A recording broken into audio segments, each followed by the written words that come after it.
भगवान हनुमान के दर्शन, श्रद्धा और भक्ति की अद्भुत कहानी। कहानी शुरू होती है एक छोटे से गांव में रहने वाले बालक रामू से।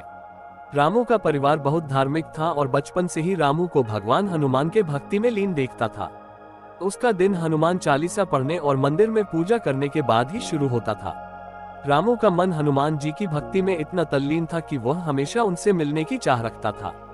उसने सुना था कि सच्चे मन से भगवान की भक्ति करने पर वे अपने भक्तों के सामने प्रकट होते हैं। ये सुनकर रामू ने अपनी भक्ति और भी बढ़ा दी। गांव में हनुमान जी का एक प्राचीन मंदिर था, जहां हर साल बड़ा मेला लगता था। इस मेले में गांव के लोग और आसपास के लोग बड़ी श्रद्धा और उत्साह से शामिल होते थे। इस साल भी रामू ने मेले में जाने का निर्णय लिया और पूरे दिल से भगवान हनुमान की पूजा करने लगा। मेले के दिन रामू सुबह सुबह मंदिर पहुंचा और अपनी भक्ति का परिचय दिया। उसने पूरे मन और सच्चे दिल से हनुमान जी की आराधना की और उनसे दर्शन की प्रार्थना की। उसकी आंखों में भक्ति के आंसू थे और वह पूरी श्रद्धा से भगवान के सामने झुका हुआ था।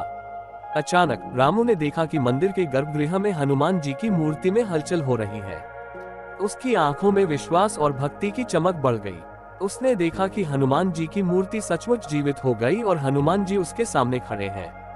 उनका आशीर्वाद और उनकी दृष्टि से रामू का दिल भर आया और उसने भगवान के चरणों में सिर झुका दिया।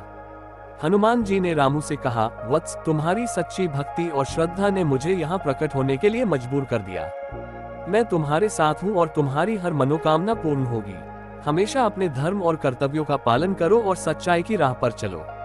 रामू ने भगवान हनुमान के आशीर्वाद को स्वीकार किया और उनसे वादा किया कि वह हमेशा सच्चाई और धर्म के मार्ग पर चलेगा। इस घटना ने रामू की जिंदगी को पूरी तरह से बदल दिया। उसकी भक्ति और भी प्रगाढ़ हो गई और उसने अपने जीवन को भगवान की सेवा और भक्ति में समर्पित कर दिया। ये कहानी हमें ये सिखाती है कि सच्ची भक्ति और श्रद्धा के बल पर भगवान के दर्शन हो सकते हैं। हमें हमेशा सच्चाई, धर्म और भक्ति के मार्ग पर चलना चाहिए और अपने जीवन को ईश्वर की सेवा में समर्पित करना चाहिए। क्या ये कहानी आपके अनुरूप है? अगर आप कुछ और जोड़ना या बदलना चाहते हैं तो मुझे बताएं।